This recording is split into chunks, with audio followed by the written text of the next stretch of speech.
រៀនអាននិងសូត្រធម៌នត្ថិមេពុទ្ធាងនត្ថិមេសរណាងអញ្ញង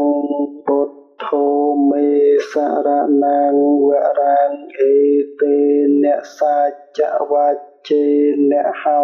តុមេជយមង្គលៀងនត្ថិមេសរណាងអញ្ញងវត្ថុដតីជាទីពឹងទីរលឹកនៃខ្ញុំព្រះករុណាមិនមានឡើយពុទ្ធោមេសរណាងវរាងមានតែព្រះពុទ្ធជាម្ចាស់ជាទីពឹងទីរលឹកដ៏ប្រសើររបស់ខ្ញុំព្រះករុណាអេតេនសាជាវាចេនហោតុមេជយមង្គលៀងសូមសិរីសួស្តីជយមង្គលចូលមានដល់ខ្ញុំព្រះករុណាដោយកិរិយាពលនៅពាក្យសច្ចានេះ